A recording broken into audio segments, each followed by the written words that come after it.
ni ryahe sano ryoba riri hagati y'amajambo tuvuga n'ubuzima tubamo? Woba wifuza kumenya isano ryoba riri hagati y'ivyo bintu bibiri? Nimba wifuza kubimenya, ndabaha ikaze mu kiganiro Intahe y'Ukuri.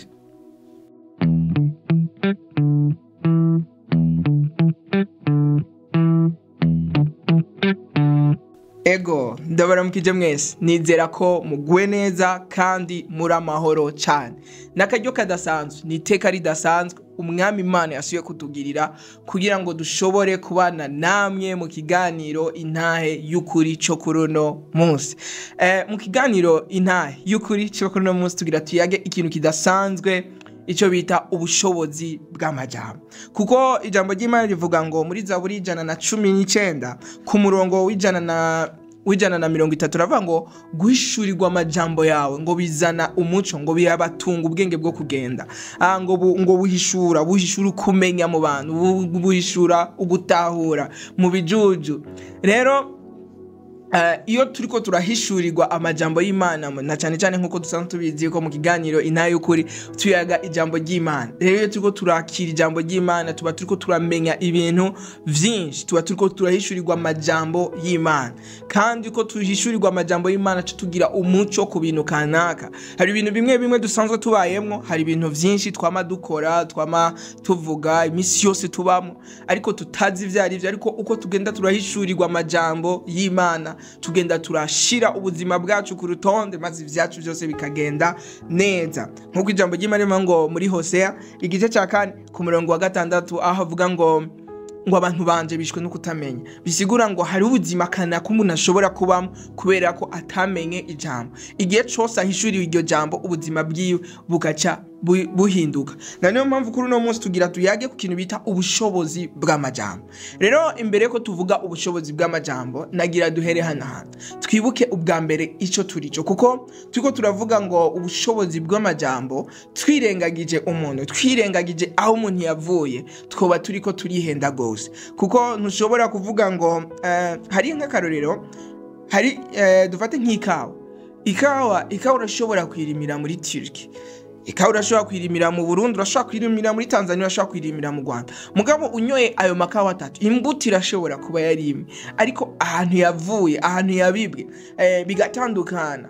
Kuko ugiye kuraba, dufate nk'akarorero, baravuga ko ikawa yo mu Burundi ari ikawa iryoshe cyane, ariko ugiye kuraba mu bitegwa kama, mu bitegwa abarundi bamye basanzwe bafise kuva kera, ikawa ntiyari irimwo. Ikawa yajizanywe n'abazungu, bamaze kuyitera basanga hari uburyo ukuntu bivanye n'ahantu itewe, bivanye n'ahantu yazananye, bivanye n'ahantu n'ikibanza yatewemwo, hari akanovera kanaka izizanye. Niyo mpamvu turiko turavuga ubushobozi bw'amajambo, tukibagira umuntu, tukibagira aho umuntu yazananye, twaba turiko turihenda cyane. Na niyo mpamvu nashaka ubwa mbere na mbere tuje mu Itanguriro, dusome mu Itanguriro igice cya mbere ku murongo wa 2 n'uwa 3. haravuga ngo isi yari kiri ubuziba, ngo yari kubusa gusa, ngo kandi umwiza wari ufutse idamba, ngo kandi mpwemu Imana yatambatamba hejuru y'amazi.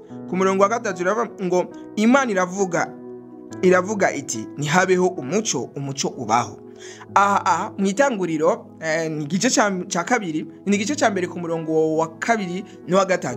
turabona ubwa mbere na mbere kamere y'Imana, uburyo Imana yaremye ibintu.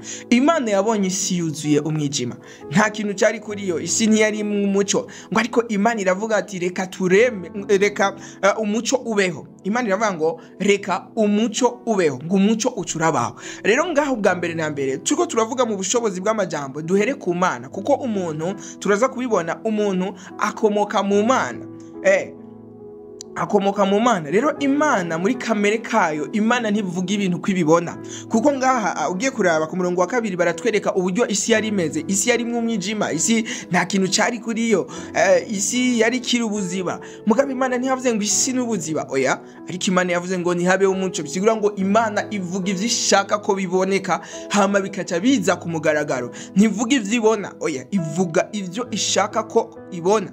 Rero tugiye ku murongo mu Itanguriro igice cya mbere ku murongo wa 26 haravuga ngo Imana iravuga ati tureme umuntu mu ishusho yacu ase natwe aganze amafi. Tunagejeje ngaha ijambo ry'Imana rivuga ngo Imana iravuga ati reka tureme umuntu mu ishusho yacu. Cyo tubona yuko uburyo Imana yaremye umuntu yamuremye mu ishusho yayo. Ego umuntu arashobora kuba adafise novuga ati sinzi ukuntu bavyita futures, ibintu novuga ati ukuzura kw'Imana kose ngo kube kuri mu muntu, ariko umuntu arafise novuga ati ikiva mu Mana, ishusho y'Imana. Ni nko ku bantu bize informatique cyangwa ku bantu bazi ibintu vya informatique, ari ikintu bita système d'exploitation. Reka dufate amatelefone yose ya Android. Hariho Android ya Samsung, hariho Samsung, hariho Amatecno, hariho Amaitel. Ayo matelefone yose ntanganya ubushobozi, mugabo muri yo arafise ikintu kimwe asangiye système d'exploitation. Kuba rero afise système d'exploitation Android, kuba afise système imwe bituma umuntu yakoresheje Samsung mu gihe wo muhereza Tecno biramworohera kwiadapta gusumba uko wo muhereza nka iPhone. Ugiye kureba umuntu yarakoresheje Android umuhaye telefone ya iPhone biramugora novuga ati kumenyera kuyikoresha kuko biba bisa nka bishaje kuko système d'exploitation yahindutse. Rero ugiye kuraba rero Imana yaturemye mu ishusho yayo, hari ikintu yashize muri twebwe kiva muri yo. Rero dufise isoko ryacu riri mu Mana kuko twaremwe mu ishusho yayo.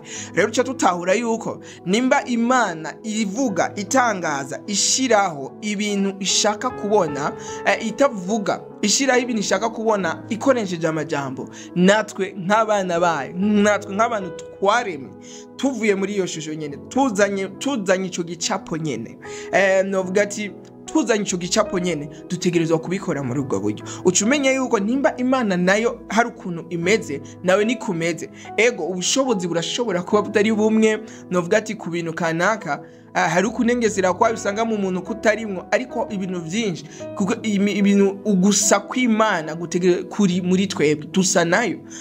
Ni nka kujya ushobora gusanga nk'itelefone ya Samsung kwa irafise système d'exploitation ni Android, ego mugabo telefone ya Samsung ugasanga n'indi ya Itel ntibikora cyo kimwe. Ego hariho ibintu bimwe amacapacité n'ibindi bidasa, mugabo bifise système d'exploitation ipanze cyo kimwe. Ibintu nimba mu gutelefona muri système d'exploitation ya Android bakoresha bahera Google gushiramwo agasaraba mukandika code y'igihugu, niko n'indi telefone ifise le même système, ifise système imeze cyo kimwe nayo niko bikoreka. Usibye guze ko ego birashobora ko bidafise ubushobozi bumwe, ariko vyinshi bikoreka cyo kimwe. Natwe rero tubitahura, turi abana b'Imana, twavuye mu Mana, dufise novuga ati dusa nayo, twaremwe nayo. Rero ikuntu Imana ibikora niko natwe tubikora. Amajambo yawe umenye ko iyo uvuze ikintu, Imana yivuze ikintu ntibivuze ivyibona, ibivuze bishaka kuba, kandi ivyo ishaka ko biba nivyo bica biba, kuko nkuko twabibonye muri mwitanguriro igice ca mbere, igice ca mbere ku murongo wa 2 no 3 twabonye ko isi ariko umwijima, ariko Imana niyavuze ngo ndabona umwijima. Oya, Imana yaraguze iravuga ngo nihabeho umuco ucurabaho, nihabeho icyo nshaka. Donc Imana ivuga icyo ishaka ko kiba kibaho. Rero nawe mwene data nukumenye yuko uri umwana w'Imana. Kandi ugiye kureba, reka dufata kandi karorero aho Imana ugiye gusoma mu gitabo c'abacamanza, Imana yaraje isanga umuntu yitwa Gideyoni. Igarutse isanga umuntu yitwa Gideyoni. Ubwa mbere na mbere turabona yuko Gideyoni yari umunyantege nke, yari umunyabwoba kuko yari ninyegeje, yari umubenyamini, yari afise ibintu vyinshi novuga ati ivyo tuma aba disqualifié, adatogwa nk'intwari cyangwa umuntu akomeye umuhizi. Rero Gideyoni mbere yari yaraninyegeje, bari baracise ivutu, ariko Imana ntiyagiye avango umunyabwoba Gideyoni. Oya, Imana yo yavuze icyo ishaka ko Gideyoni acika. Yavuze ati Gideyoni umuhizi w'inkomezi, Gideyoni wari umuhizi w'inkomezi. Kubera ko Imana itamubwiye ati Gideyoni umunyabwoba, Gideyoni umunyantege nke. Oya, Imana yamubwiye ati Gideyoni wari umuhizi w'inkomezi, kuko Imana igihe cyose ivuga ivyo ishaka kubona. Natwe nk'abana b'Imana twaremwe mu ishusho yayo, cyo tumenya ko ino novuga ati option cyangwa ubuno buryo niko natwe nk'abana b'Imana Imana idushaka, kuko ivyo uvuze vyose birakoreka. Yesu ashimwe. Rero tuce tugaruka ku bavyeyi, mubona umwana wawe akuzaniye resultat, novuga ati igice kiraheze akuzaniye 30%, 40%, waramuriye, waragiye bagize ki ukatubona abana b'ababanyi baje bazanye amanota meza, ntucutangura kumbwira ati ngo wa mwana uri kijuju, wa mwana we ntacu uzovamo. Ivyo uri kuravuga nivyo bizoba, kuko muri wewe ufise ubushobozi yuko icuvuze nico kiba, kuko waremwe mw'ishusho y'Imana. Twabibonye yuko Imana ivuze ikintu nico kiba. Rero iyo ubwiye umwana wawe ngo wakijujuwe, uhejeje kurema ubujuju hejuru y'ubuzima bwiwe. Rero abavyeyi, nkuko Imana yabikoze kuri Gideyoni, nubwo ubona yuko umenga ivyo yagaragaje n'ubujuju, ariko cumutora umbwiye ati uri incabwenge, kandi muri mwebwe kandi mubo murunganwe rwa nta muntu azogira ubwenge nka, nta muntu azokomera nka. Umuvuge ko ico ushaka kumubonako, umwature ko ubwenge novuga ati bwa bundi wifuza kumubonako, nubwo yazanye 40, nubwo yazanye 30, ashobora no kuba yazanye 20, ariko umuravye umbwiye ati uri incabwenge. Ntuvuge ivyo ubona, kuko nk'abana b'Imana ntituvuga ivyo tubona, tuvuga ivyo twizera twifuza ko biba. Yesu ashimwe. Kuko ugiye kuraba Imana irubahiriza cyane ikintu abantu bavuze, kuko niko yabaremye. Ugiye kuraba muri guharura igice cya 10, guharura igice cya 14 ku murongo wa 28, haravuga ngo Imana ibwira ngo Mose, irambye ati Mose bwira abantu nguko numvise mwivugira n'akanwa kanyu nico nzobagirira. Nimba by'ukuri Imana nayo nyene irespecta, yubahiriza, navuga ati yubahiriza ico umuntu yavuze, kubera hama ikagikora, ikavuga ati ivyo numvise rero wivugiye nivyo nzogukorera. Bisigura ko Imana kwiya nyene navuga ati ivyo yumvise twivugira n'akanwa kacu ibidukorera. N'abadaimoni, Satani ntashobora kuza kwitambika guhagarika ivyo wivugiye n'akanwa kawe, kuko ni Imana nayo nyene nibihagarika, nayo marayika nibabihagarika, igukorera ibiwanye n'ivyo wivugiye. Rero utangura kubirimenya ukavuga ati none mvuga iki? Kuko ugiye kuraba usomye mu Baroma igice c'10 ku murongo w'10 yama ngo agakiza ngo kazanwa n'ukwatura, ngo kuko umutima umuntu ariyo yizeresha, ngo agakiza nako kazanwa n'ukwatura. Ico watura nico kizana agakiza. Nimba gishobora kuzana agakiza, kirashobora no kuzana urupfu. Rero cyo tubitahura yuko wowe uri umwana w'Imana, ntufi ivyo uvuze. Impamvu udafi ivyo uvuze nukuri umwana w'Imana. Nimba ushaka agakiza mu karere k'ubutunzi, nubwo ubona imifuko yose yagaragaye atakintu kiri, genda uvuga iki jambo ry'Imana rivuga, kuko uvuga ivyo ushaka kubona, ntuvuga ivyo ubona. Kuko twabonye Imana iriko iraraba mu biboneka, yabona umwijima kuko ni wari uhari, ariko yo yavuze ati ntihabeho umuco, harabaho umuco, ngo umuco ubaho. Rero natwe turabana b'Imana, twaremwe mu ishusho yayo. Iyo tubigezaho cha tuvuga ico dushaka kubona ko kibaho. Yesu ashimwe. Rero urashobora kubona imifuko igaragara atakiriye, kukacuvuga ati ibintu ni vyiza cyane. Mu buzima bwanje nk'intaye gatoyi, nibuka niga mu 11 nari mfise sheke muri matematike. Umwigisha yarampaye amanota, nari mfise amanota, yamaye amanota, nari sanzwe muri iyo interrogation nari mfise amanota 5 ku 30. Amaye urupapuro esheke yaribaye nini, kuko nari ndondera ngo iyo interrogation yari gushobora gutuma ndonka amanota menshi gusumba, kugira ngo nkuremwe esheke nari nsanganye. Nari mfise menga esheke y'amanota 2 nimba tarangaye, baje bamaye interrogation fise amanota 5 ku 30. Yarayimpaye iri jambo rero nari nararitahuye. Imana ishimwe cyane. Navuga ati esheke iravuyemo, navuze ko esheke ivuyemo fisa 5 ku 30. Igitangaje nuko muri uwo mwaka ibintu byarabaye, sheki yaravuyemo, nta sheki natahanye, kandi mbere natashe mfisemwo amanota meza. Rero ntituvuga ivyo tubona, ntuvuga ivyo ubona. Urashobora kubona yuko ata amafaranga ufise mu mufuko, ariko vuga ubutunzi, kuko ijambo ry'Imana rivuga ngo uhoraho niwe mwungeri wanje sinzokena. Kristo yigize umworo kugira ngo ducike abatunzi. Nubwo ubona ubukene, tanga uruvuga ubutunzi. Ahantu ubona umwijima, vuga umuco, kuko akanwa kawe niko kazana agakiza, niko gakwega agakiza mu buzima bwawe. Rero bene data, twego turayaga ku kintu bita ubushobozi bw'akanwa. Twabonye yuko tuva mu Mana, kandi nkuko Imana imeze niko natwe tumeze, kuko twaremwe mu ishusho yayo, niyo dufata forme, niyo tuzanana.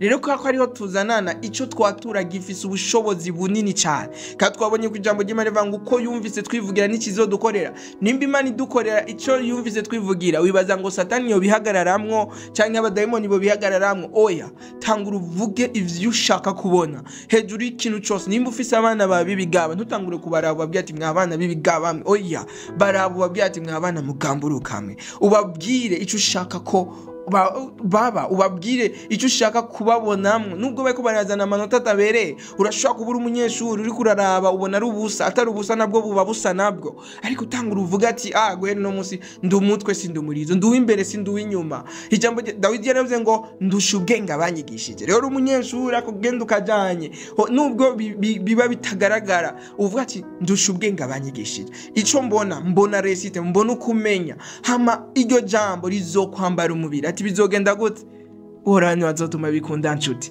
rero ndabashimiye cyane ko mwashoboye kubana natwe muri kino kiganiro twego turayaga ku bushobozi bw'amajambo kino kiganiro kikaba cagize ico kigufasha ndagusabe ugisangize mugenzi wawe umwe canke babiri bishobose na 10 canke 100 byose ni vyiza cyane hama mwarahezagiwe naho butaha